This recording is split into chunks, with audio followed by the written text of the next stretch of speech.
Good morning. Good morning, everyone. Morning. Good morning. Good morning, Anna. Good morning, Nathan. Good morning, Saoirse. And good morning, Adrian. Nice to have you all here. Anna, we welcome you here. Anna's new, but she's not new to life. So we got her here, and we're pleased to have you here and join us in our intimate conversations here. So today we're doing things a little bit different. We usually have a very good structured Sabbath school lesson, and but this week has been tough. It's been a tough week mentally for a lot of people, and the picture I showed on the intro of George Floyd on the ground, he died there. He died there. He died even though he was pleading for help, even though they had him contained. They continued to put pressure on him for like over 8 minutes. By the way, almost 3 minutes after he stopped responding. And I thought it was important for us to have a conversation today, a conversation about what happened and what goes on today, what still goes on today, because I think it's important. It's important for us. I tried to put together a Sabbath school lesson, as I tried to tell you guys, but it was hard. It was hard because this was on my heart and on my mind. I felt like we have to talk about this. If we don't talk about this, then it's almost like ignoring it. And so here we are today, and we're going to have some stories being shared. Adrian, I don't want to put you on the spot, but I'm putting you on the spot. We're going to talk about, things that you've experienced, and I want you to share, some of the things so that people can get a glimpse of things. I mean, look, I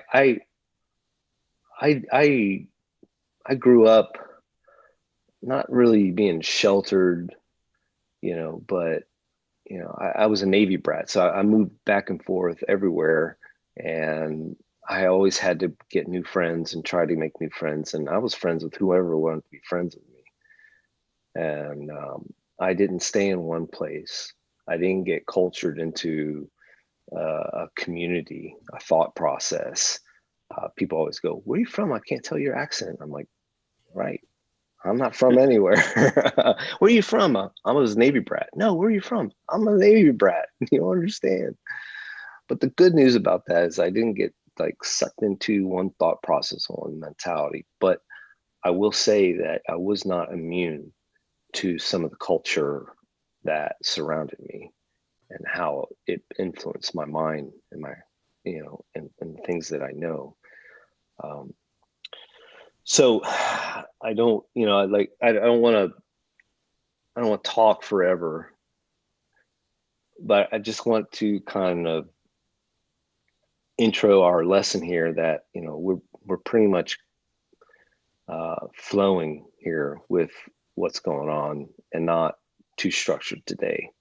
And I want to encourage our viewers. I don't have any specific viewer questions today, but I want to encourage you guys to, ask questions if you have some, respond to some of the stories you hear, and we'll try to fit some of those in and ask and talk about it.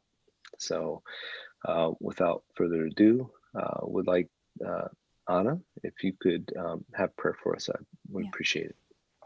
Please bow your heads. Dear Heavenly Father, thank you for this Sabbath, Lord. Thank you for bringing us through another week. Thank you that in this crazy, unfair world, Lord, we still have this oasis every 7 days to come and commune with you and just Mm. grow closer to you, Lord. I just ask today as we listen, Lord, as we just try to understand what's happening, Lord, as we come with our questions, that you would just fill us with your spirit, Lord, that you would humble us, that you would give us wisdom and understanding, Lord, and compassion and your love. And I just ask that your Christ likeness be the center, Lord. I just ask that you fill each of us once again with your spirit and just help us to become more like you. In Jesus' name, amen. Amen. Amen. Um, Adrian, like I told you, I've asked you to share some stories, and I want to let you know that, and I want to let the viewers know that I'm not interjecting here a lot when you're talking.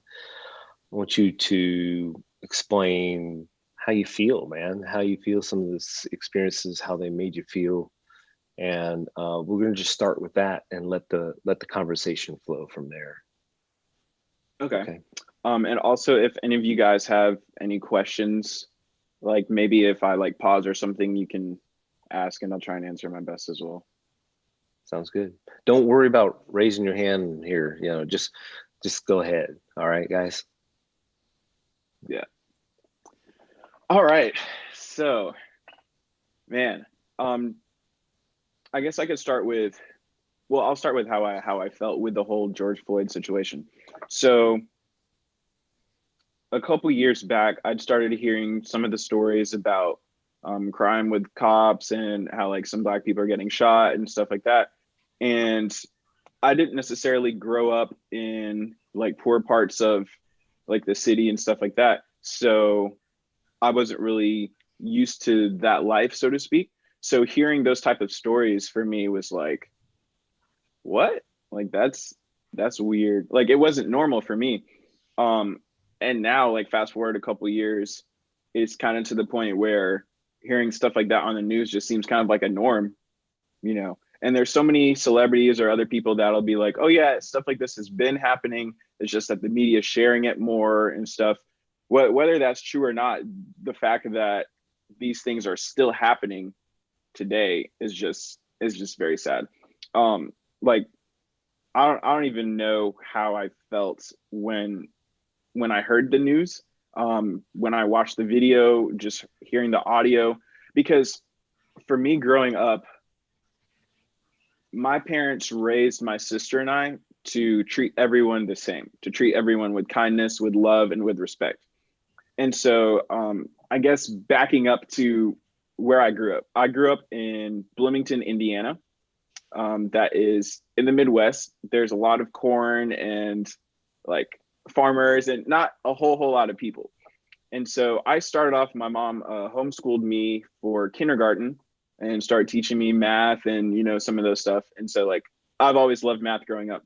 And then they decided for first grade to start sending me to school. So I went to this public school and I was one of the youngest kids there, had a good time there, had some good friends. And I was one of the only Black kids in the class, but I didn't really think much about it then. And then after that, my parents felt like it would be good to send me to a Christian school to have good Christian education. So they ended up moving me to another school, which was in Illinois, just like over the border, Tri-State Christian School. And so I started going there from second grade until fifth grade. And the whole time I was there, I was the only African American kid in my class. But again, like I never really thought about it that much because like I was just raised to like love everyone. So I didn't really think much about color, you know, just like naive little kid making friends with everybody, didn't matter the color, the race, whatever. Then I remember when my sister started going to school, it was her kindergarten year, I think. She was in class and I remember her coming home and she was like, "Hey mom, all the kids in my class are peach and I'm brown." And like, yeah, it kind of threw me off a little bit because I hadn't really thought about it. I was like, I guess that's the same for me in my class, but like I didn't really think much. And then fast forward to my fourth grade year. we're sitting in class. We were taking like Latin or something for some reason. And one of my For some friends, reason. yeah, I don't know. Latin in fourth grade? Yeah, Wow. it's weird. Yeah, well, yeah. Anyways, so one of my friend's little brothers came into class, I guess, to visit or drop off like her lunch or something. And this is this little like 2 or 3 year old.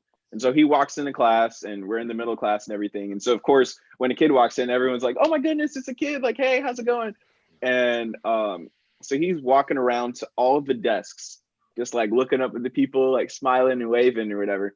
And then he comes to my desk. And so like my hand is sitting on my desk, and then his face changes completely. And he just kind of like opened his eyes wide, looked down at my arm, and then he like touched it and he was like, "Mud?" And then like a bunch of people like started laughing and stuff. And like for me, I hadn't really, again, like I said, thought much about like race or, you know, racism, stuff like that. So I, you know, laughed along with everybody else. And was like, "Oh, this poor little kid, you know, I guess, you know, he hasn't seen someone like me before." And then just kind of shrugged it off. Um, and then I think where it hit me especially was middle school. And the very sad thing about this was an Adventist middle school connected to the church. So literally my first year there, we moved out of Iowa where we were, moved to South Carolina. So I'm in class, go there the first day. And of course, people are thinking, you know, like, "Oh, you know, he's different." Well, one, because he's black, but also because I'm African, like last name Odhiambo. So people are thinking like, "Oh, you know, he's black, so it's different," but also African. And so I remember the first year getting picked on by a lot of people for like various reasons. Some would like joke about like color stuff. Some would joke about like had my shirt tucked in and stuff because of how like my parents raised me, like being proper and stuff.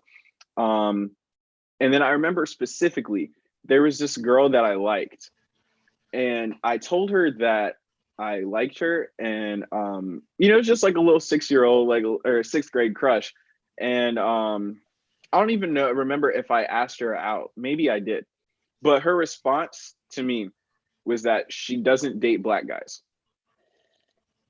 and literally hearing that changed my life completely, completely.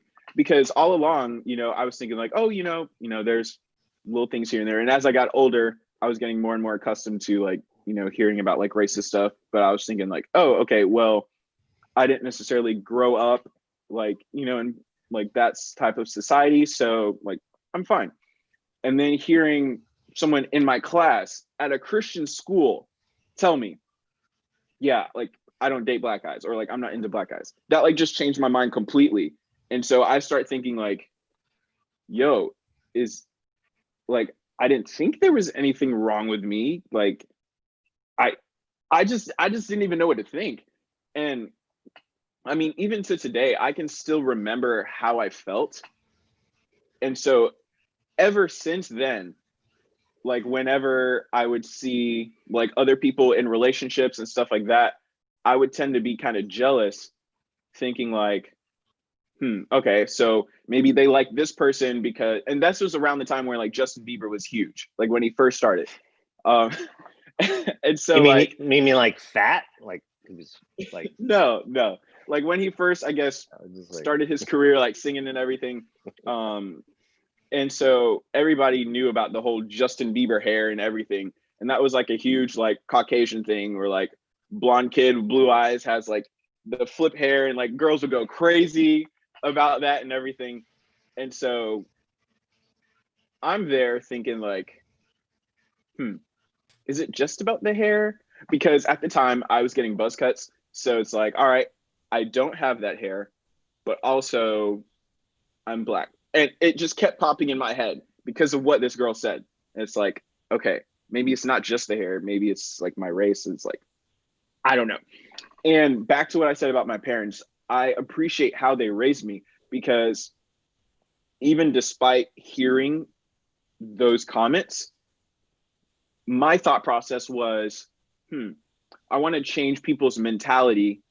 And instead of, just like separating myself from them like some people do, I was like, yo, let me just try and be nice to everybody and just treat everyone with respect like my parents taught.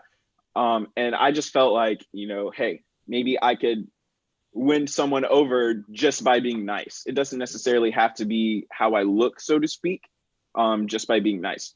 And so that's, I guess, like what I tried to do. And I mean, that I guess doing that definitely changed my life. But I will say there's so many friends that I have that have been talking to me about situations like this, and how when they were younger, their parents had the talk with them. And it's not like the talk about sex. This is a different talk. And this is a talk about how normally the mother will sit down their Black son or Black daughter and basically tell them, hey, there's nothing wrong with you, but because of your skin color, there's going to be some people in your life that just aren't going to like you. They're just not going to like you. And I was reading an article where my girlfriend actually shared this article with me that someone had sent her about them having the talk, and how this son is remembering that talk that his mom gave him when he was younger. And so when he's watching the video of George Floyd calling out to his mother, he would just burst out just crying, because he feels like, man, George Floyd is probably thinking about this as well, like about how his mom told him that there's some people that just aren't going to like him because of his skin color. And so he's feeling that same thing. And so, yeah, he was just bawling, just crying. Now I remember just like crying when I read that article, just thinking like, yo, how can people just be so harsh? Like so harsh? Because like growing up, like, I'd never really been accustomed to that. I just saw people, being nice to each other for the most part. And then like getting older and hearing some of these stories, seeing some of these stories is just like, I was just speechless. I didn't even know what to say. And yeah, it's crazy. So back to when I was in middle school. So of course, like with the girl that had said like, oh yeah, like I don't date Black guys and everything. Then it gets to the point where, but he actually is nice. Like, yeah, Adrian's kind of cool. And so I started, making some friends with, some of the other people, like any race, obviously, because that's how I grew up. And then it got to the point where some people are like, yeah, like Adrian's cool. It's like, yeah, he's Black, but he's different. He's different. And so then people started calling me Oreo. And like they'd say the same thing to my sister too. And at the time, like I was still kind of, shrug it off or laugh it off, like, oh, haha, that's kind of funny. And I guess looking back, it's like, wow, that's really sad.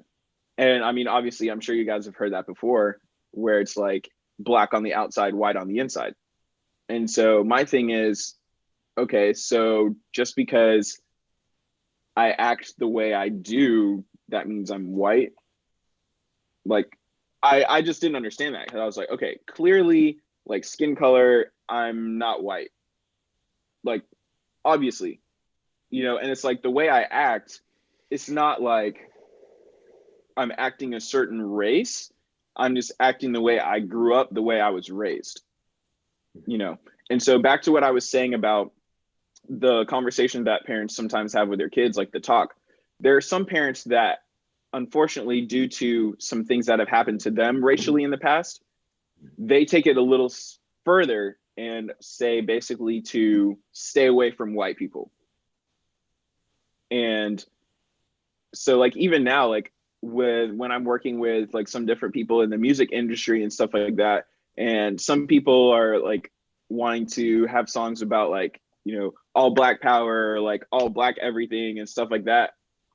For me, hearing that, it's like, no, like that's not how it's supposed to be. It's like, I understand that there's racism. I understand that there's all these different things going on, but like trying to like separate yourselves from like other people is not going to help. It's just going to cause more segregation.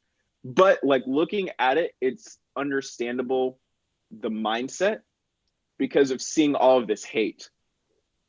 And I feel like some of them would understand it even more than me, because some of these people have had their brothers killed by the cops. Some of these people have had cops come in on their parents and arrest them for whatever reason. Some of these people have had cousins that are walking in neighborhoods just for fun that get shot or that get arrested. Some of these people have had friends that are locked up in prison for a crime that they didn't commit just because they look like they were the suspect or they look like they were the person that committed the crime. And it's just crazy, like the society that we live in today. Because I mean, for me, most of my life, being surrounded by Christians, I would think, okay, well, Christians are, raised supposed to be nice and kind to one another. But like some of the Christians are the ones that are causing these things to happen. Some of the Christians are the ones that are saying these racist comments, and some, they don't necessarily mean it in a racist way. And then there's some others that do. And so it's crazy. It's crazy. And I have a couple things written down here, so I'm trying not to jump all over the place. Yeah, no, I appreciate that. I appreciate you sharing some of that background because, I mean, from our own shoes, we're blinded, and it's hard to understand your perspective or any other African American's perspective when we don't wear your shoes. And hearing just to hear your experience, I mean, I'm sure people have gotten some excuses they want to say or whatever, but I mean, your experience is something that nobody can take away here. I mean, this is from you, and we appreciate you sharing all this. Thank you. Thanks. Let's see. So I will fast forward, and then I'll share a little bit about some things in my family's experience as well. So I've been a server for most of my life, just because I felt like at a restaurant, right? Yeah, at a restaurant. Yeah, because I just felt it's okay to be a servant or a server, Yeah. but specifically, you're talking about you're working at a restaurant. At a restaurant. Yeah. Yeah. Yes. Thank you. I've been a server at a restaurant for most of my life in terms of work while I've been in school. For various reasons, just feel like I can make the most amount of money in a short amount of time, have time for homework and everything. So it's very interesting whenever I go work at restaurants or go apply at different places. And again, back to how my parents raised me. So for people that know my dad, they know he's very proper. He likes to, dress up in nice suits and stuff, going to church. And so he raised me the same way. Like when I first started going to the church here in South Carolina, I walk in with a suit, my VeggieTales Bible case, and a briefcase. And my briefcase has like my notepad for like writing notes about the sermon and stuff like, that's just how my parents raised me, like super proper. And so whenever I would go to job interviews, my dad would always say, you dress to impress. Like, obviously don't overdo it, but like, dress up nicely. And so, sometimes I'd go in like a nice suit and everything, have like nice watch matched with the shoes or something, and then, go have my resume and a nice folder in my left hand, have it out, just everything like super professional and respectful. And looking back, I definitely believe that there were some people that were a little shocked, like, like this is different, because at almost all of the places that I've worked at, I've been the only Black server. Well, specifically, that's a male. There are occasionally sometimes where I've had like other coworkers, like Black female servers. Come to think of it, some of them definitely like got fired for some things that weren't necessarily their fault. But that's another story.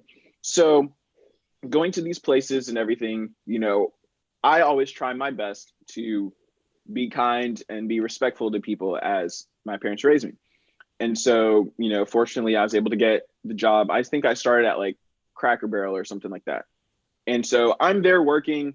Most of the people that working there that are Black are in the back, washing the dishes or doing the cooking or doing the sweeping. And so some people were commenting about like, yo, like this is the first time I've seen like a Black server here and stuff like that. And so it's kind of like, at first it's like, yikes, like, ouch. But then at the same time, I'm thinking in my mind, okay, I'm essentially representing the Black community to these Yeah. people. Some of Yeah. these people Yeah. only see the Black community from their perspective, from out Yeah. here. They haven't mingled with them. So I was like, yo, let me try and change their mindset about the Black community. Like, I'm not going to, act with hatred towards them or anything like that. And I'm not saying that like all Black people do or that any do. Mhm. But it's like, I just, want to treat them with respect. Don't even want them to be thinking about race at all. It's all just person to person. And so at every single restaurant place that I worked at, like people are always saying like, oh wow, like you're so nice and like it's so cool hanging out with you and stuff.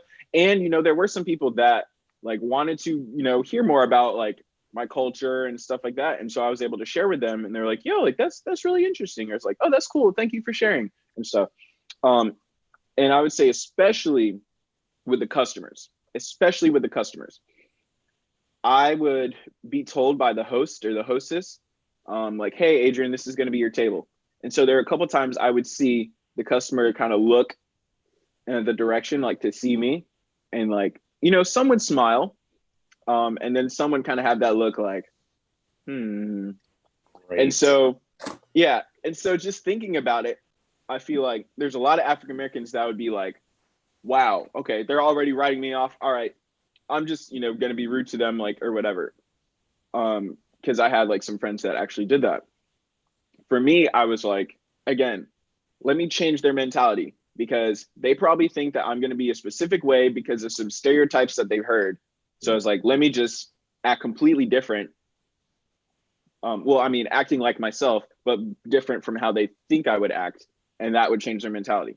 So I go up to their table, You just a mean typical, be yourself, yes, be myself. because you're not Yes. really being different. You're being you, and that's important to acknowledge right now.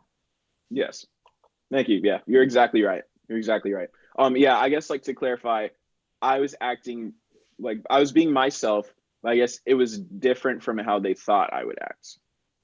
If that makes But more sense.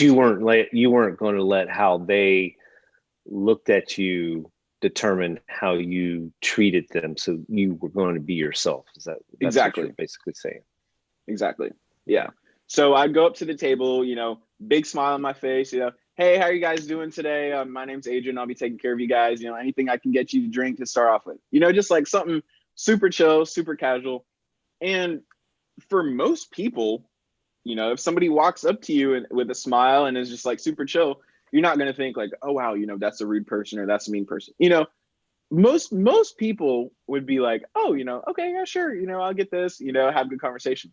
And there's a couple of times where some of the people, older generation, most of them tended to be like older Caucasian couples, like probably around like grandparents' age, where, someone be like, hey, just want to let you know, you're a very nice young man and stuff. And so, obviously, it feels good when someone calls you nice. And so I'd be like, thank you, I appreciate that. But in the back of my head, I just kept thinking sometimes where it's like, they're probably surprised because they probably felt that I was, going to act a different way or something. And they're thinking like, oh, You didn't match and their stereotype. exactly. And then sometimes people would be like, hey, so, like trying to start conversation. Like, hey, so are you, just working full time or are you in school? And like, it can kind of go both ways, because when people ask questions, it's not always about race, but especially with, being African American and experiencing certain racist things, it's very easy to kind of turn every question into a race thing. So a lot of times I would kind of think in my head, oh, they might be thinking I'm not in school or like I'm just working. And so I would always be like, I didn't really want to brag, but like I would just try and say something like super chill and be like, yeah, so like, are you in school? Or are you working full time? It's like, yeah, I'm currently right now, at this university studying experimental psychology. I'm also currently running my own online business and, dealing with clients and stuff like that. And they're like, oh, that's really cool. And you know, like it's kind of that shock look or the surprise. And so in my head, I'm thinking like, yes, yes, it's working. You know, because again, like my whole thing growing up and how I still feel today, like it was my parents' worldview, so to speak, when I was younger and didn't know better. But now it's turned into my worldview, like how Yeah. I just want to treat everyone with love and respect, regardless of race, regardless of color, whatever it is.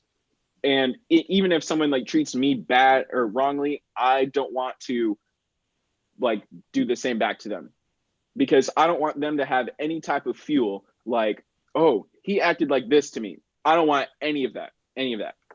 All I they don't can say, I don't think anybody wants that. I don't think any of us want that, you know. yeah. But but especially you, being an African American, Mm-hmm. you know, I have some really good friends uh, that are African American, and I know that they have to try extra hard to reverse the status quo in the people's minds, and I understand that, and I understand your mentality here and your approach and what you're trying to say. Mm-hmm. So I want you to know that, but I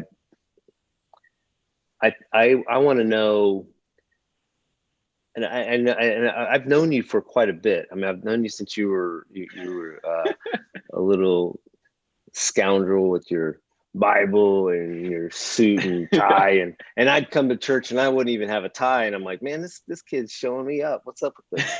You know, but Yeah. I just and I've always appreciated you, and everybody always loves you. I mean, it's part of your personality. You know, you kind of have this flow that comes from you that, you know, when you're around other people, you don't have a tendency to, like you said, your parents taught you to respect and love everybody, and I I see that. I see that, and I understand that, and I also see your parents, you know, and I see how they are, and I just love I just love your whole family. Thank you. What I want to do is I want to transition here. I want to get further along in the conversation. I want you to jump to anything that kind of stands out in your experience that really disturbed you. Mm-hmm. Okay, if we can. Okay. Sure. Um, If we so can come somehow segue into that, that'd be yeah. great, because one, we have about, you know, about 25 minutes, and two, we want to be able to possibly share some viewer information too. Okay. Sure. I have one thing specifically that I can think of, and then I'll jump to some other things as well. Awesome. So one of them actually happened at the restaurant, where you know, typical thing. It's like, all right, Adrian, this is gonna be your table. And like people kind of look, kind of like, you know, roll their eyes or whatever. Walk up to their table, do the usual, you know, hey, how's it going? And so this couple, again, older white couple around grandparent age, they're just staring out the window at this time. And so I was thinking like, oh, you know, maybe they're looking at something outside. So I walk over, you know, like, hey, how are you guys doing? You know, try to get their attention. Um, didn't say word. Didn't say word. Mm. And I was like, oh, okay. Well, can I get you guys anything to drink? Start off with. And then, so let's say the window is here and I'm over here. So they're looking out the window, and the husband says, "Sweet tea," or like two sweet teas. And I'm over here. He doesn't even look at me. He just says two sweet teas, and then continues to look out the window. Are And so they I'm watching thinking, are they watching their car, or I mean, I don't know. I don't know. And so I'm thinking like, this is kind of weird. And I was like, I don't know, maybe they're just having a bad day or something. I don't know. Because I mean, adults can be super cranky when they're hungry. So it's like, all right, whatever. I think I've seen teenagers pretty hungry too, man. So I mean, come on. Yeah, you're right. You're right. Yeah, so I go over to get their drinks and everything. And then I saw the lady get up and go and talk to the manager. And so I was kind of thinking like, okay, that's weird. But I mean, I don't know. Maybe she's asking where the bathroom is or something. I don't know. And so I go behind the kitchen, get their drinks, and then I come back out, look at their table, and they're gone. And I was thinking like, what? And then I was like kind of looking around and I saw them sitting like in another section. And I was kind of confused. And like the manager walks over and then she was basically like, hey, so they and like she was kind of stuttering like that. They kind of asked if they wanted if they could get a booth. And like that's all she said. And I was kind of thinking, what? Because they were already sitting at a booth in my section. And so I was thinking like, no, it definitely has to be something more than that.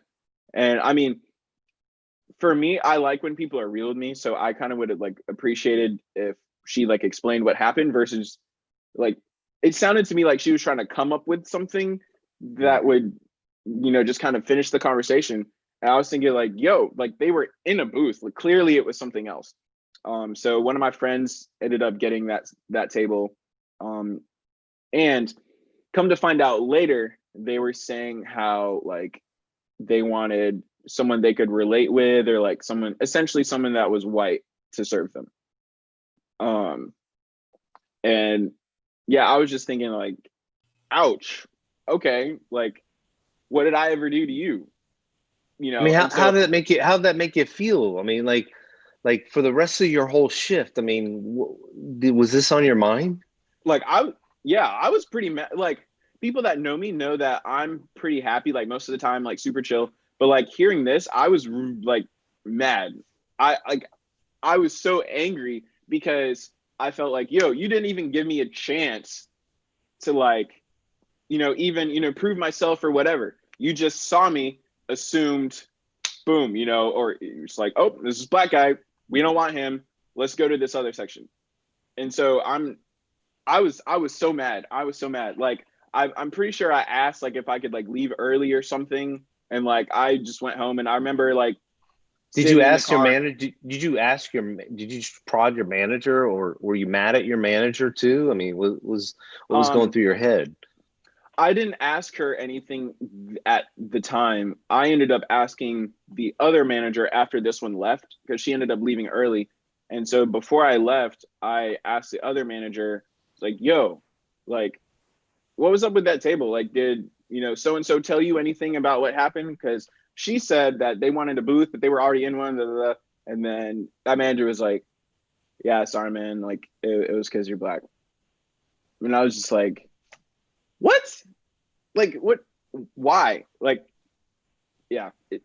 I didn't even know what to think. I was like super angry. And like that was when I was like, so is it okay if I'm like cut early? And then, he was like, yeah, like, I understand. Like, yeah, I'm sorry about that. Like, there's a lot of people that come in here that, will be racist and stuff, but, like, just get used to it. Like, that's just how it is sometimes. And I was just thinking, That's like, really, I mean,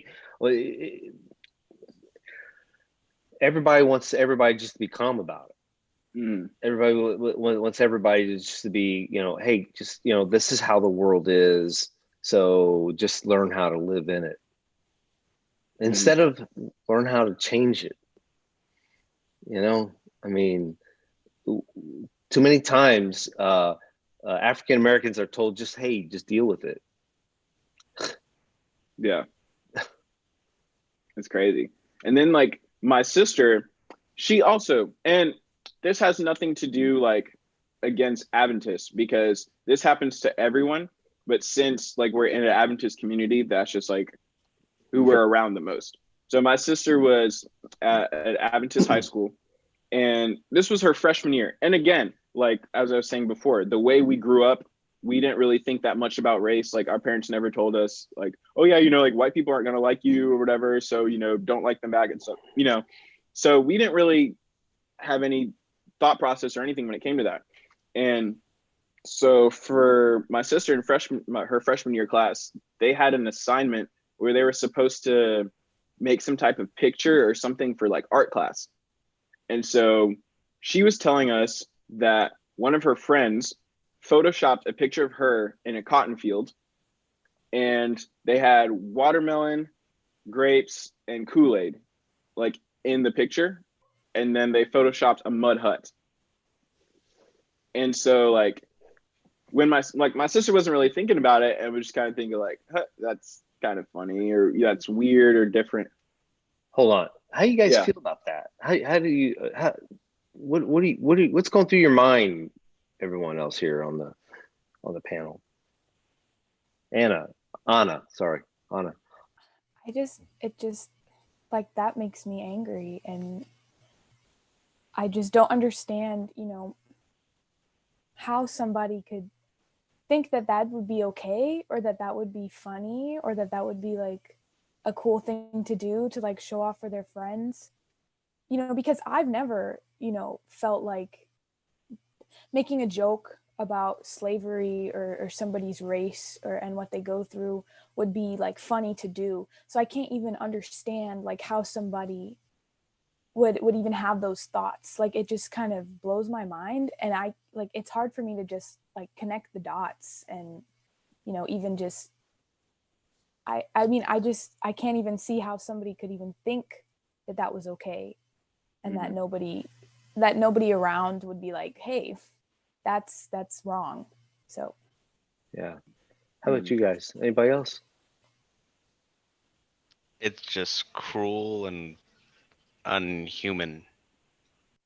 Yeah. I mean, plain point blank. That's right. Saoirse. Well, my mouth like dropped when you said that. Just because, not because like it's something that doesn't happen, because I know it does. Like I've had that happen with some of my friends, in school.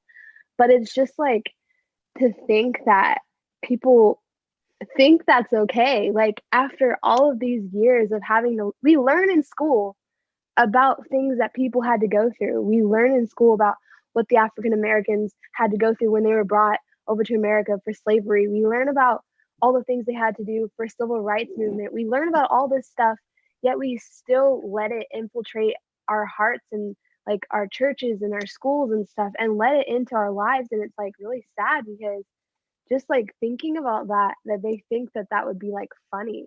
It's just like, why would you think that? It's not even, it's like Anna was saying, it's not something you can like wrap your head around, because like no one with like in their right mind would be okay with that, just because there's so much pain and so much hardship with that type of history, that it's not something to just be like, oh yeah, like I'm just gonna do this for art and like it's gonna be okay. Like no, like that's wrong. That's not okay. Yeah. And even worse. So this person turns in the rough draft of this picture, and the teacher basically said, if you finish this, I'll give you extra credit. Yeah. And I heard that. I was angry. And the sad part is, How'd your sister feel?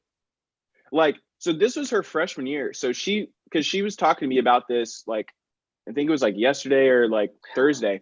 She didn't really understand fully like what it was at the time. Like she knew it was weird.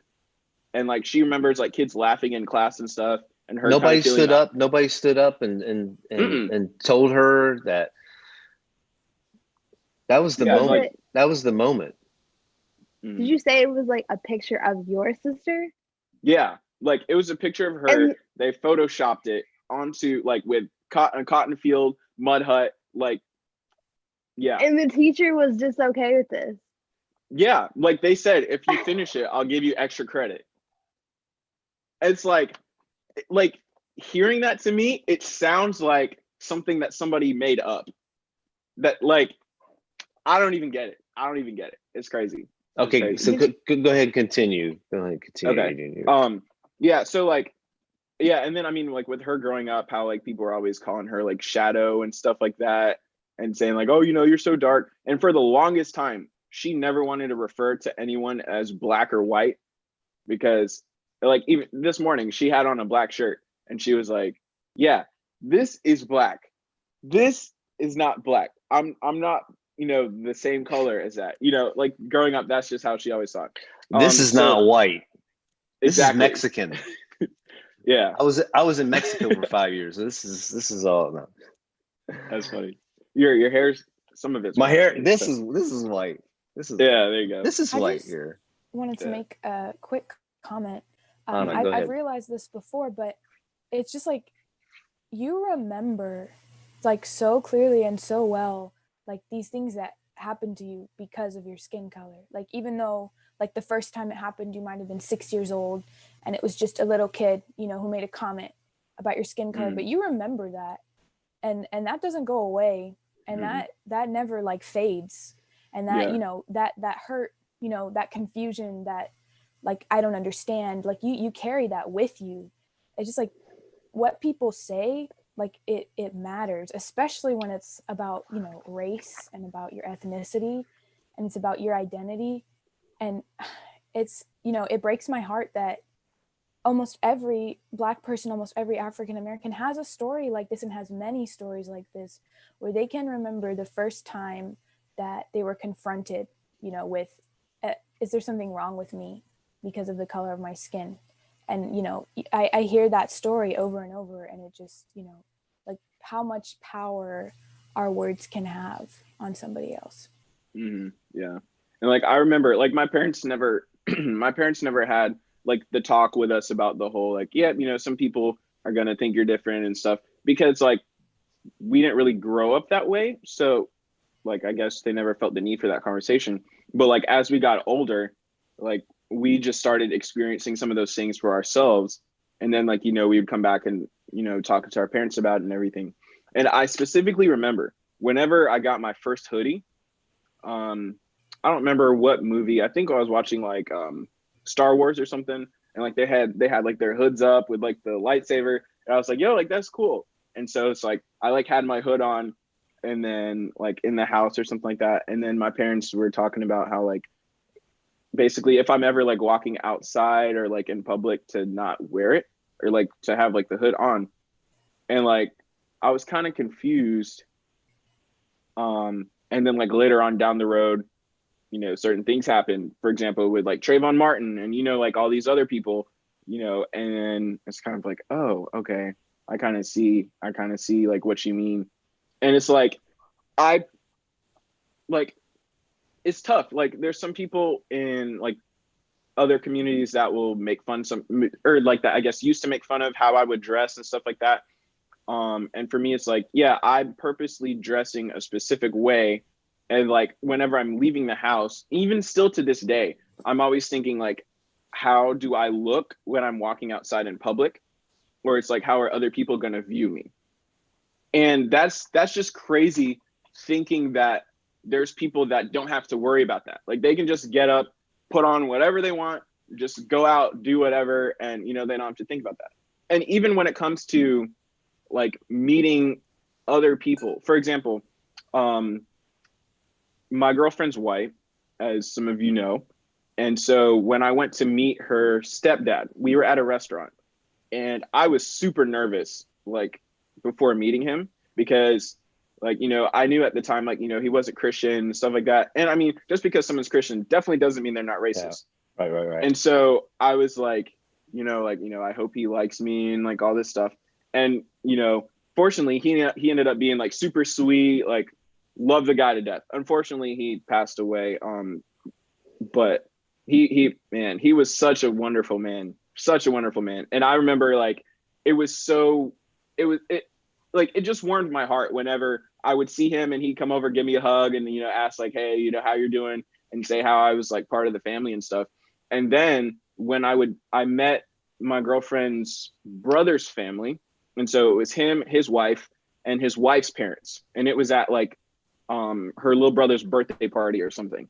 And so again, I'm thinking like, okay, I already know like her brother's like wife and everything, but I don't know her parents. And so it's like, you know, I hope it's not like awkward. Like, I don't know if they're like racist or like, you know, how they would view me and everything, you know. And they ended up, you know, being just like her stepdad, super loving, super, you know, caring and everything. And I remember they were leaving and they were giving everyone hugs and stuff. And like they came over, gave me a hug, and like like the mom was like, you know, hey, like it was lovely to meet you, you know, whenever you know, your girlfriend comes, like make sure that, or like I told her to make sure to bring you and stuff as well, like we love you, like welcome to the family, and like, you know, all this stuff. And I remember specifically telling her like how that felt. And I feel like I can still remember that even to this day. I mean, obviously, because it was just a couple years ago. Just You that had feeling. you had some apprehensions, evidently, Yeah, right? So you like you I you was were nervous. like, oh, because I'm black. Hmm. and And I feel and, like they just look past that. and And it's it's comforting knowing that like I was welcome, but it's also sad because like you shouldn't have to have that feeling like, oh man, I hope they like me. I hope I feel welcome. Like that should just happen naturally. So, and then like for example, just real quick, like for my dad, um, we lived in like, you know, a pretty decent neighborhood. It was, you know, pretty nice. And so he was walking around passing out pamphlets for evangelistic series. And he told us the story of how, and like it was, you know, starting to get a little darker. And so he walked up to this house and like rang the doorbell. And so he's standing there, you know, smiling with his pamphlets, you know, but of course, all the lady inside sees is some black guy at her door. And so apparently she had a gun behind her back when she walks up to the door. And so he saw the gun and like it kind of caught him off guard. So he kind of steps back a little bit and was like, you know, still, you know, says this thing like, you know, hey, we're just passing out pamphlets. You know, are you interested? And then she just slammed the door. And so he was kind of like, okay. And then he was going to a church member's house to drop off some like things from church with another friend. And so obviously the church member's house is in a different neighborhood. And my dad was going to walk up to the house to give him the thing. The guy in the car with him was saying like, hey, just be careful, like when you're going up to the house and everything, because, you know, you're black, you're in this neighborhood. Some people might think something. And so this guy ended up walking out with my dad to go to the house so that, you know, people wouldn't say whatever. And like for me specifically, I used to do like canvassing and things like going to people's houses, you know, door to door. Now I remember this one specific one. I'd meant to mention it earlier, but I just saw it on my notes again. So this lady, I don't know, had some type of issue or something with her mom at the time or whatever. So she was out there cussing out her mom and stuff. And so, you know, knock up to the door, you know, smiling, you know, hey, how's it by going? the way, I would have said, nope, going next door. I mean, Yeah. don't get in the middle of that.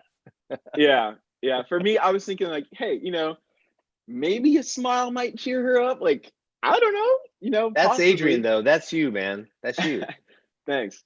Yeah. So I just walk up to the door, like super chill. You know, I felt like I was like super naive, whatever. And then she just starts saying all these hateful things, just like boom, out of nowhere, like, you know, call like saying the N-word and like a bunch of other stuff. And it's like, what are you doing in this neighborhood? Like, what are you doing? Like, you trying to steal something from like all this? And I'm just there like, what?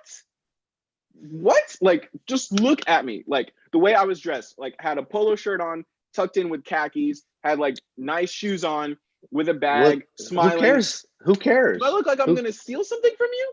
Who cares about your dress? She's looking at your skin, man. Exactly. Yeah. And oh man, that made me so angry because that was, I want to say that was the first neighborhood that we had walked in. And so this was probably the 7th house that I'd gone to at the time. And so after that, like I was done for a while. I honestly just like sat on the curb for, I want to say almost an hour, just kind of sulking, just like, did that really just happen? Did that really just happen? Because yeah, like, I don't know. Like, I'm not condoning it at all, but like, say if, I don't know, like things looked, say I dressed differently or something, or I don't know, or like approached her with like an angry face or like a gun or something. I don't know.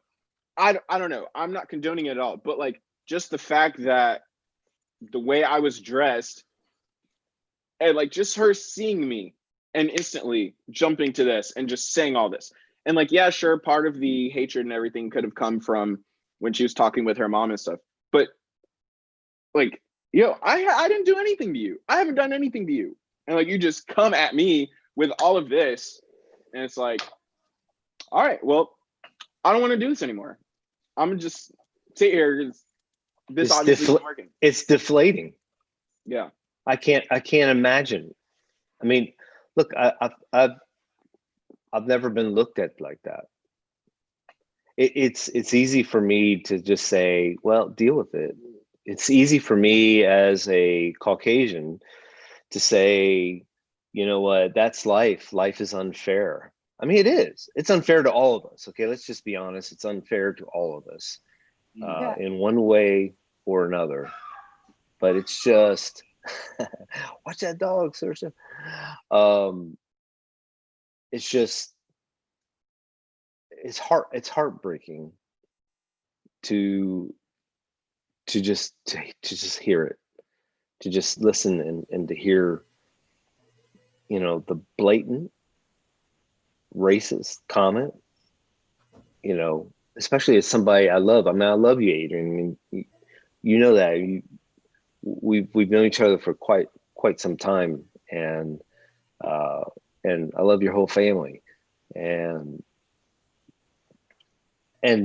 you know, and in my back of my head, I always think about some of the things, and we talked about some of the things at church, you know, that your father probably has experienced and so forth, and you know, just to hear it, just to hear it again, just to hear this,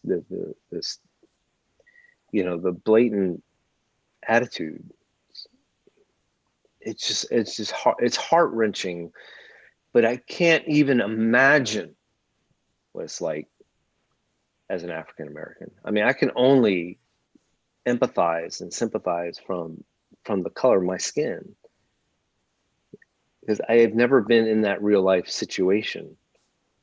And but to hear the story about your sister and about your father, and to hear about, you know, about this, I mean, that's like Anna, like you said, it sticks.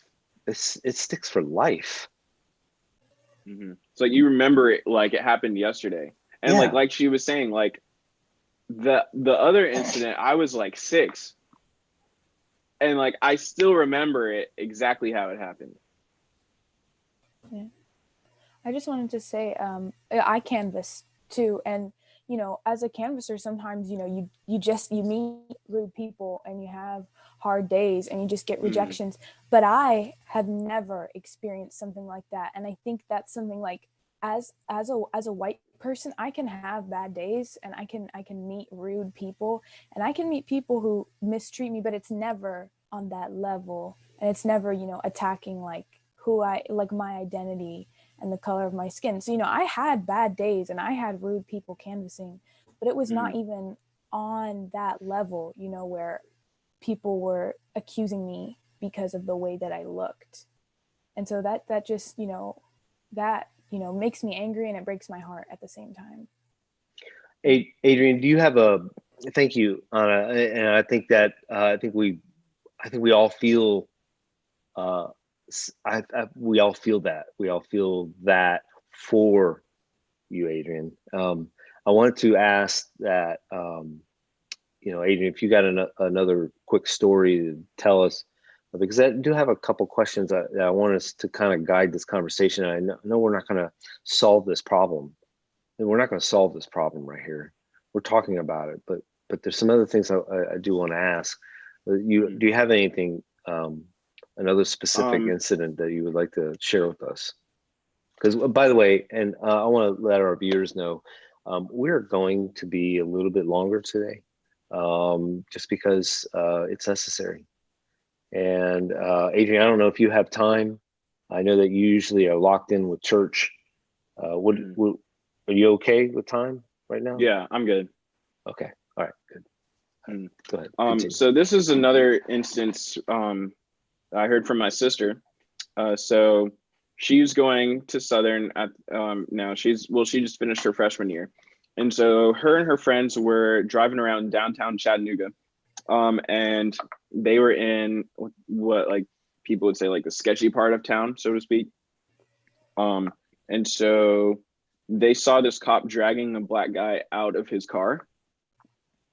And so like my sister sees this and is thinking like, yo, like what? Because like none of us had really seen anything like that happen in person. Like we'd seen it like on TV and everything, but it's like she's actually seeing it in person. And it's like, yo, like, what is this? And then to make matters worse, the girl in the front seat, like I have it written down here, she said he probably had weed or something like that. And then says how like she didn't want to live in that part of town and stuff.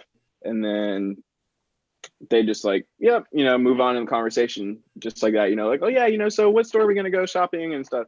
And my sister's just stuck there, just like, what? Did they really just say that? And she's feeling like these are my friends. These are my friends.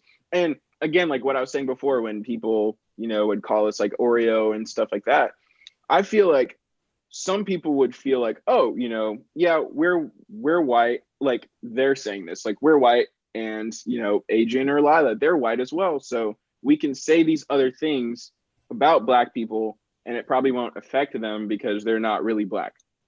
Like that's how I feel like some people's mentality kind of was. They're not Black the way we have in our head how Black people should be. I mean, like even Black people have this mentality how Black people should be. We need to really look at people as individuals. All right, you're a nice guy. You're kind and respectful. It has nothing to do with color. It has to do, like you talked about, how your parents raised you. And it's just, I mean, I heard that same thing when I was younger, bro. I mean, when I was younger, it's the same thing happened. Mm-hmm. It hasn't changed. Yeah. I have one more quick one and then I'll be done. So this was around the time a couple years back that like the news was showing a lot of the stories of like Black people being arrested and like shot by the cops and stuff.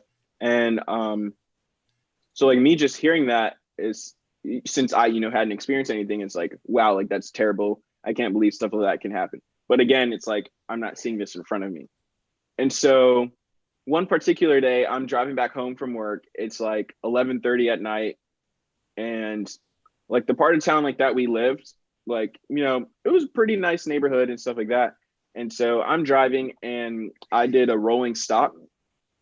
And so I wasn't really thinking about it. We call that a California roll. There you go.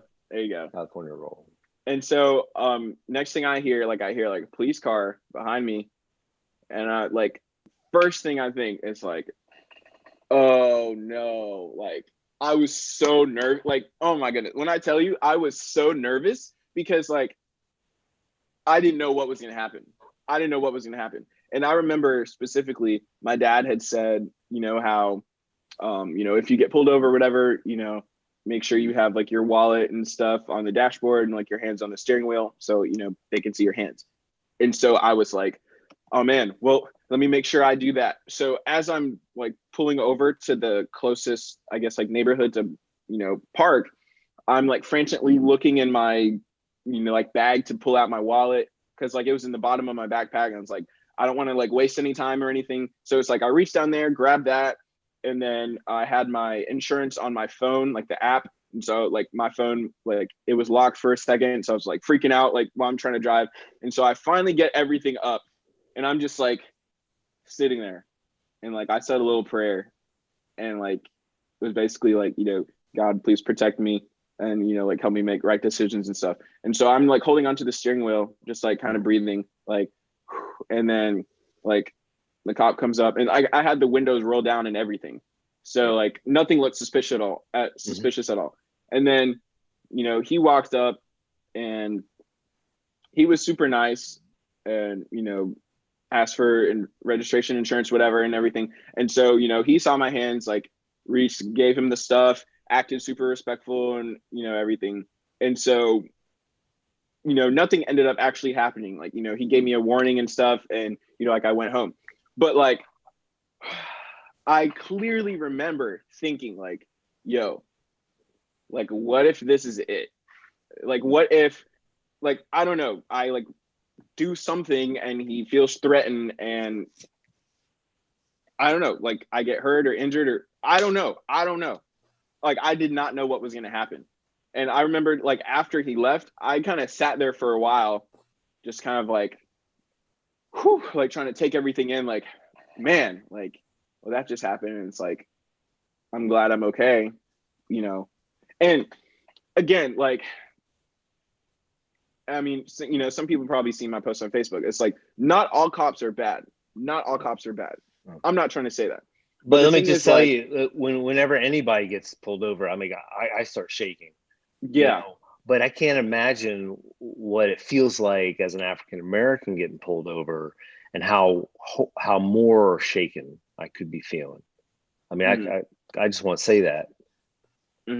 Yeah, because it's like, for me, it's like, I knew I hadn't done anything, but at the same time, kind of like what I said before, how whenever I leave the house, I have to make sure, I look a certain way so no one assumes anything.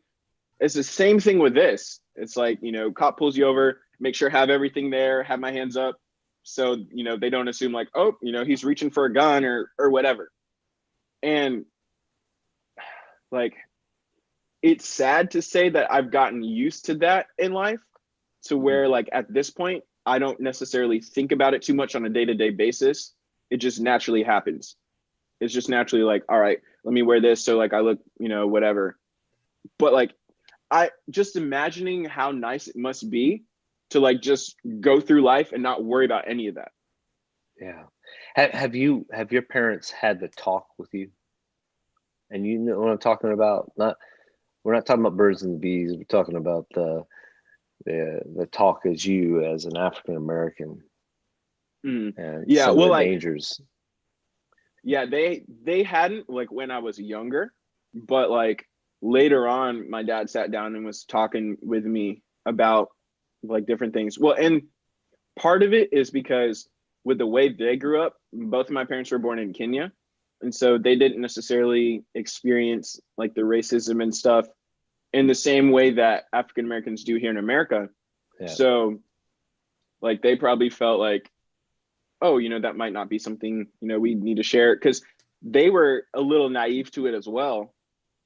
And, like, with my dad, again, like, with that whole gun situation, he never would have thought, like, oh, I look like a threat, so let me be careful how, I'm walking up to how, like, my dad, like, he's super chill, smiling. That's, It's like, and hi.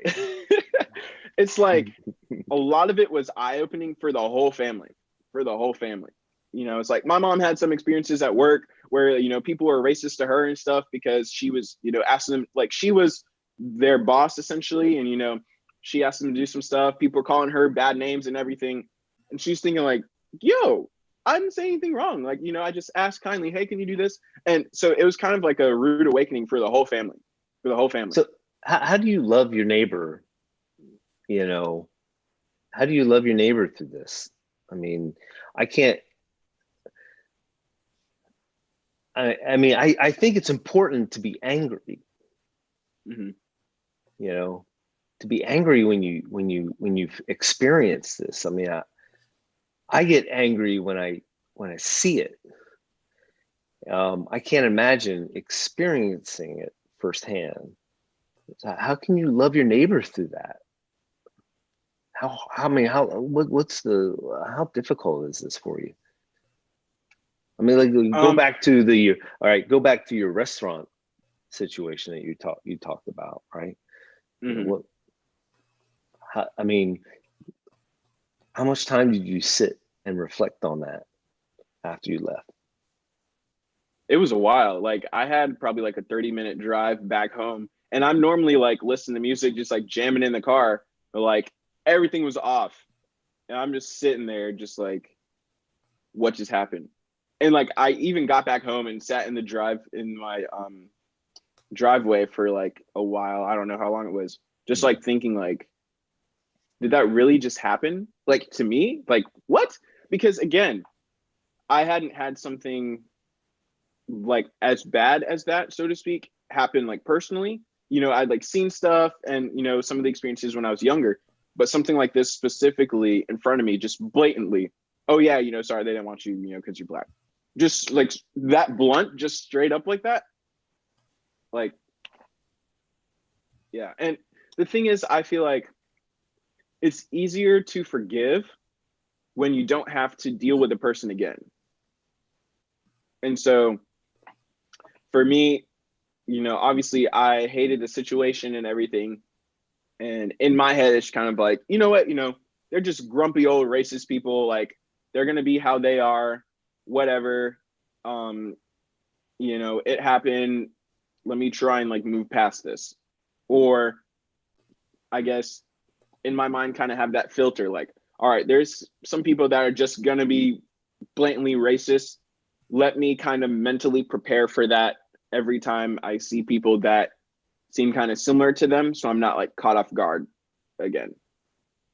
And so I feel like it's like a filter of like, whenever I see life, that filter's there. It's like, all right, let me make sure I'm ready for that, so in case it happens, it doesn't catch me off guard. Yeah, I hate when people assume I think like them.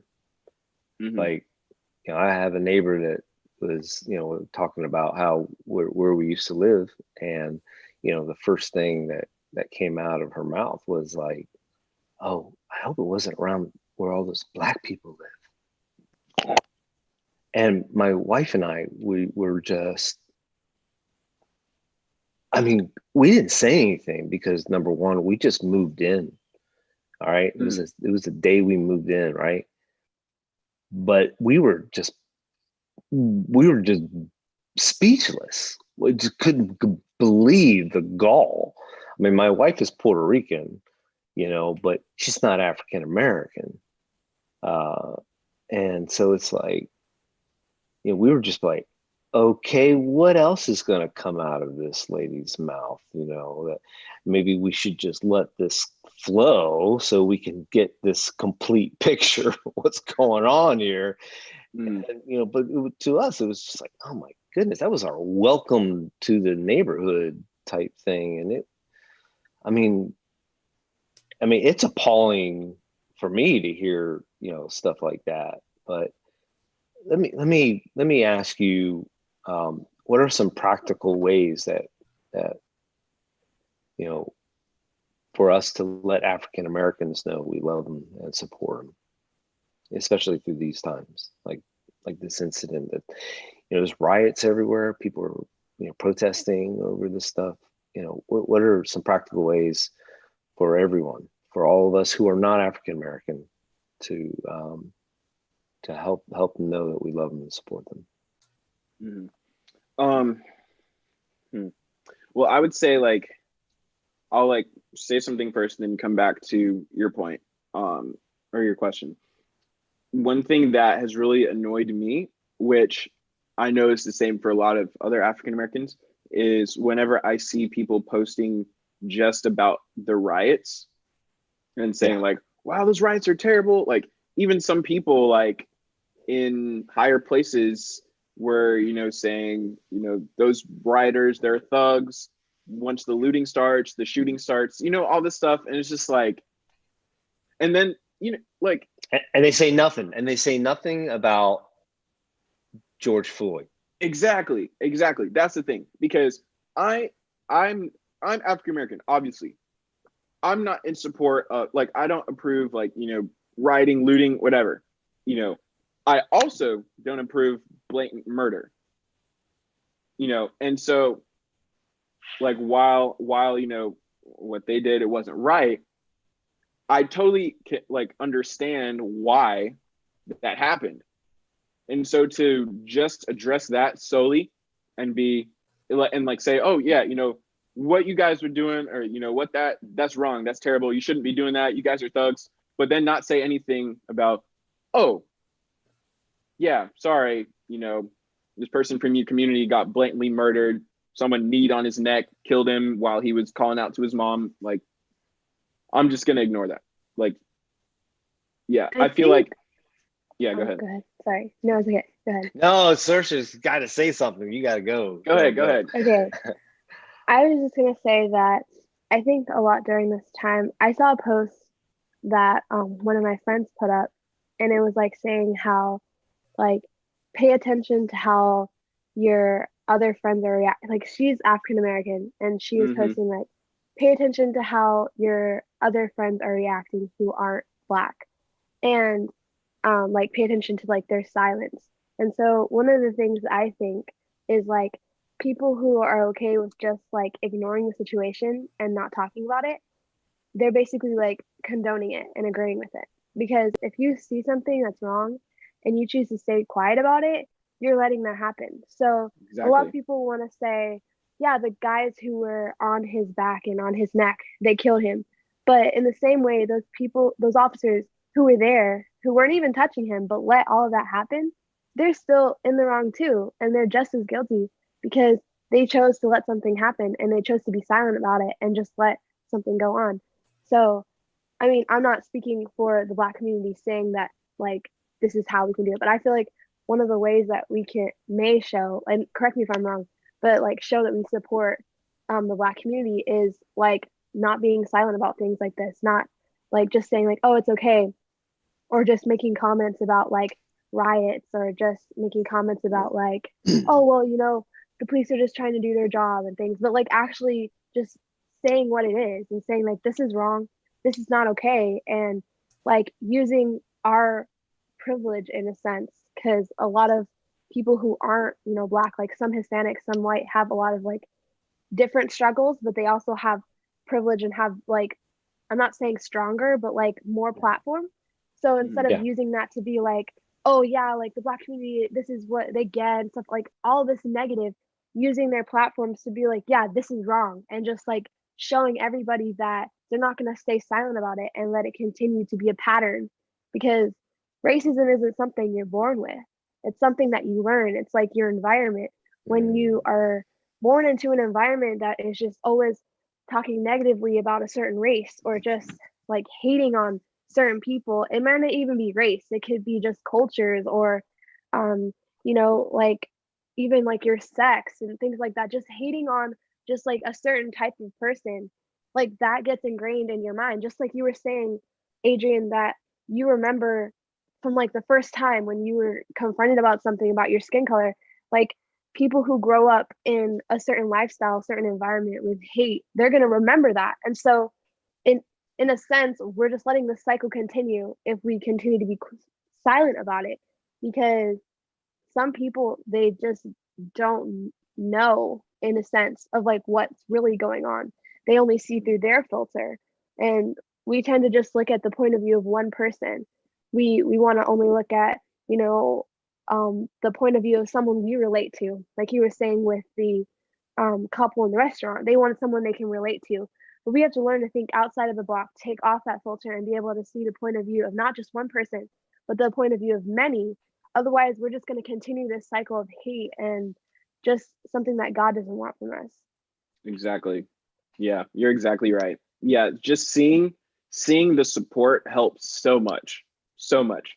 Because like I don't even remember. I think I saw it was either on the news first or like on Twitter. And then like I had some notifications on Facebook, so I was like checking some stuff. And so like I definitely saw so many posts where people were, saying like, "Oh wow, like these people are rioting, like that's terrible," and like all this stuff.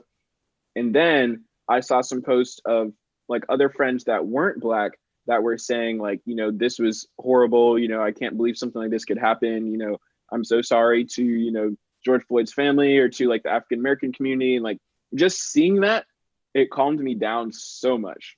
So much. Because like usually I like try not to get like riled up about a lot of things. This definitely got me, but seeing the support, like it was very helpful. But I will say, like, my sister and I were talking about this last night, how there's a lot more of our friends that were quiet than those who talked. And a lot of the people that were talking were like people that we knew like strictly through social media or like other platforms, not necessarily people that were close to us. For example, like last summer, my sister went to an a cappella academy, like singing thing in California. And so when she was on her Facebook page, a lot of the people that were saying like, "Oh wow, this is wrong, this is all this," were from there. They weren't like any of her friends from here or like from school. Like maybe like a couple of them are saying that. And so, you know, like it's not necessarily always good to assume things, but it kind of makes us feel like, oh, okay, so if we have friends that we know that we talk to all the time and they haven't said anything about this, it's like you Yeah. know, you Yeah. don't really know how to feel about that. Yeah, I shared this with you last night, Adrian, and I'm going to be vulnerable here. Um, you know, I was thinking really strongly about this, and this was yesterday as I'm driving in my pickup truck. I pull up next to an older African American in his pickup truck, and in my immediate thought was to roll down my windows and say, "Hey, man, I love you. I want you to know that I love you, man." And then in my head, I start thinking, "You're so corny, Kevin." Uh, he's gonna be like, "What? What are you talking about?" You know, all these things start entering my mind, like you can look like an idiot or all of that stuff. And then the light turned green, and I lost my opportunity. And I thought about that the rest of the day, and I thought, you know what? I just need to go with my gut.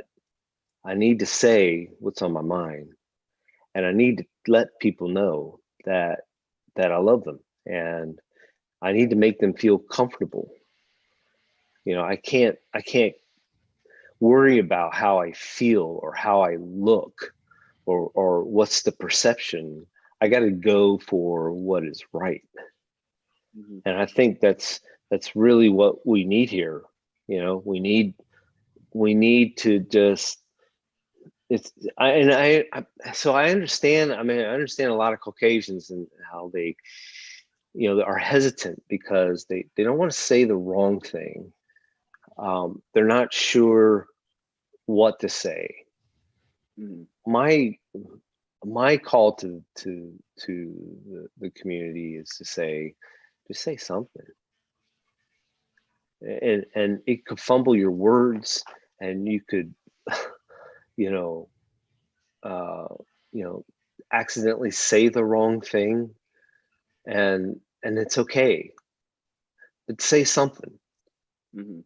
I think it's really important. Do you guys have anything you would like to add to this conversation? You would like to say? I do have a little video that I want to show in closing, and I do have a message that I want to read from Dr. Martin Luther King. Um, but does anybody want to say anything or? Yeah, I wanted to say it's very easy um, for me to get into the mentality that it doesn't, like, I can't do anything about it. Like, what does it matter if I, if I post about this, because it still continues to happen. And what does it matter if I stand up and say something? I'm just one person and I can't make a difference. But that's the kind of mentality that just hinders any kind of growth and any kind of change. And it's just so important to realize that your voice does matter. And saying something is so crucial in this time. To be silent sends a message too. And so just for myself, I want to be an ally. I want to be that person that even if it's just me on my own standing up for things like this that are wrong, just for myself, to take more initiative, to be active and to be that voice, even if at the end of the day things continue to happen like that. Mm-hmm. Yeah, I appreciate that. Yeah. Anybody else want to share before I transition on out of here?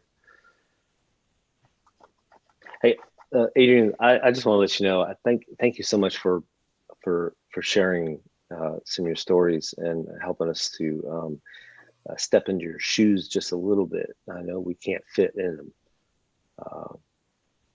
So but I appreciate you talking about it, because I think that, a lot of times we get caught in our own little bubble, and we don't understand. We don't we don't know. We don't know how to feel. We don't know how to react. We don't know how to relate, and so we don't say anything. But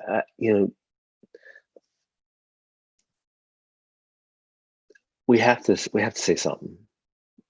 We have to do something. These are biblical foundations.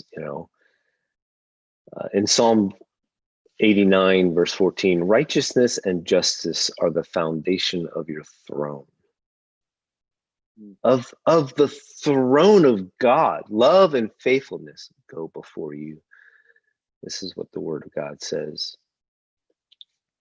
2 Chronicles 19:7 says, now the fear of the Lord be on you. Judge carefully. For the Lord our God, there is no injustice or partiality or bribery. The Lord looks at things differently here. Isaiah 1:17, which we've been talking a little bit about Isaiah usually in our Sabbath school. Learn to do right. Seek justice. Defend the oppressed. Take up the cause of the fatherless. Plead the case of the widow. These are cases, things that are happening back and then. And today we could add to that verse, defend the African American community, stand with them. These are things that we could say today. And for us, I hear a constant, thought about stuff like this. They say, well, the answer to this problem is sin. Sin, or the problem is sin. The answer is Jesus. So sin is the problem here. So we just need to address this, the sin. Well, guess what? Oppression is sin. Okay, so yeah, we do need to address the sin. We have to talk about it. I mean, in church, we talk about adultery being wrong. We talk about murder and lying and all that stuff, but we don't talk about racism as wrong. I mean, it's wrong.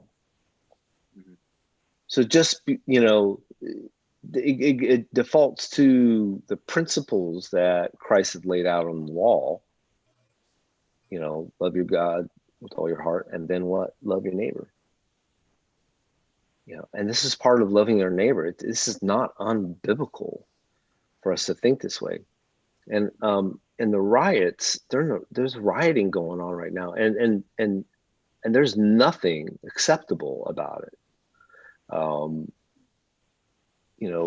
want to be very clear. I'm not supporting, rioting. And Dr. Martin Luther King said, let me say, as I've always said, and I will always continue to say, that riots are socially destructive and self-defeating. So it's very clear, but he gives a great perspective, and this is in the Other America document by Dr. Martin Luther King. He says, but in the final analysis, a riot is the language of the unheard. And what is it that America has failed to hear? It has failed to hear that the plight of the Negro poor has worsened over the last few years. It has failed to hear that the promises of freedom and justice have not been met. It has failed to hear that large segments of the white society are more concerned about tranquility and the status quo than about justice, equality, and humanity. So in the real sense, our nation's summers of riots are caused by our nation's winters of delay. And I thought that was such a beautiful quote. I love Martin Luther King perspective or anything. And he's not promoting the rioting. He's just acknowledging that it exists because something else exists. Okay. And that was, like I said, that was in The Other America, Dr. Martin Luther King. And I'm going to post this, post a link to the document on our chat here so everybody can have it. It's going to Facebook and YouTube. That link is there right now. So I want to close with this thought.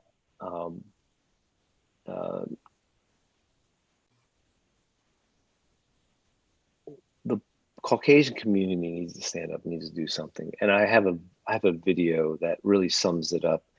I'm only going to play, it's about, I don't know how long it is. And I don't even know who this lady is, but evidently she's got like thousands of followers. But I watched the video and I want to play a 2-minute segment to share here. And her husband is a retired police officer of some sort.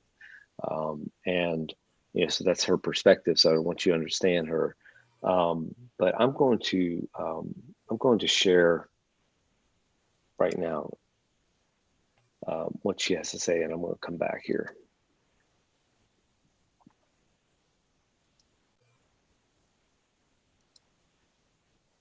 And I hear the Black community with, the Black Lives Matter and all this stuff, and I hear them and saying there's so much racism going on.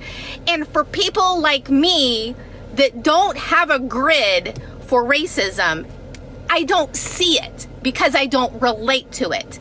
So first of all, forgive me for not having that lens. I don't ever want to have that lens. But I don't also want to detract from my brothers and sisters that are going through hell.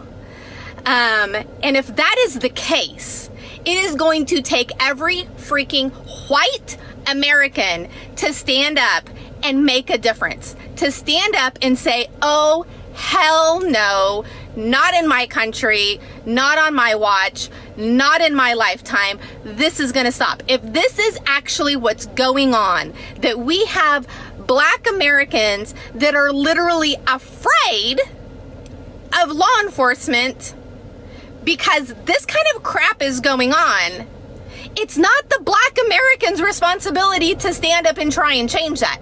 If it is rooted in racism, if it is rooted in any kind of white supremacist crap, it is our job to stand up. I will tell you that I have been one that's like, okay, so when there's a Muslim terrorist attack, the Muslims need to stand up and reject those people out of their religion, right? The peaceful, loving, wonderful Muslims need to go, oh, well, hell no, you're not Muslim. Get the hell out.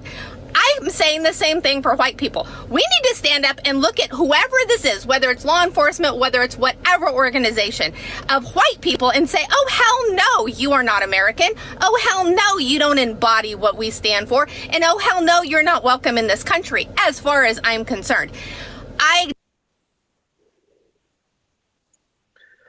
Yeah, excuse the hells. She was pretty blatantly upfront about how she feels, and to me, it really summed up what we need to do. We just need to say no, not on my watch, and we can't expect the Black community to solve this on their own. Now that's their problem. No, it's not their problem. Just like she said. If it's rooted in racism, it takes everybody, but especially, the Caucasian community to be involved in this, and for the African American community to accept that too, because there's a lot of distrust. There's a lot of distrust out there, but we have to say something. We have to do something about it. We can't let it happen on our watch. We can't just say, this too will pass. I mean, Christ faced, the racism and we need to be like Christ. While everybody else was going around Samaria to get to the other side, Christ went through Samaria, and he bucked the status quo on how it is to deal with our fellow brothers and sisters, and we need to follow his example, and we need to stand up. We need to say, hey, this is not acceptable. This is not acceptable because God, his throne is all about justice, and it's all about mercy. And if we are going to live in heaven, and we don't want to have that mentality that we have to deal with this, then we're not going to like heaven.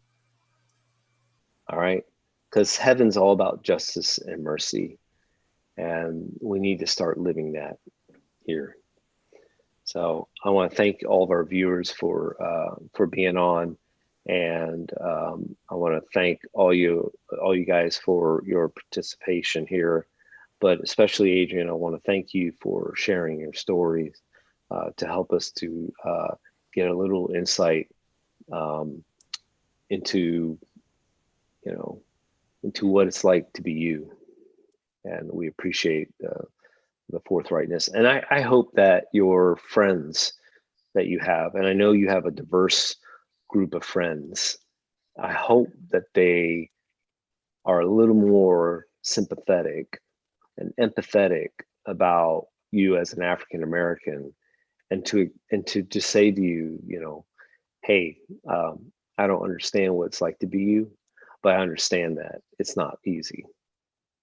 And I hope that they can do that. And I want you all to stay on after this live stream here, so we can talk.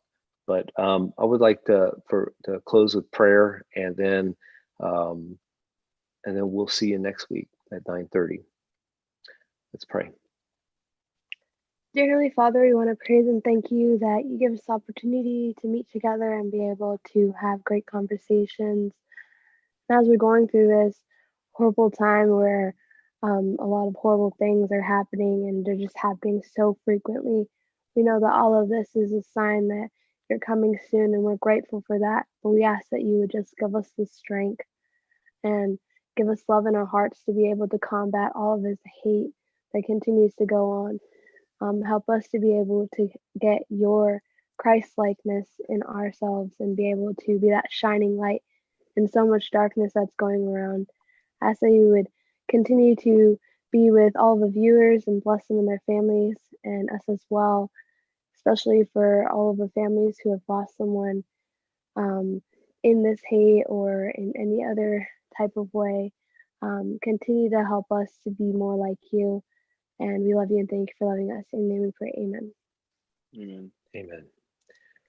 Okay, my friends, all you viewers out there, thank you for being with us, and we'll see you next week.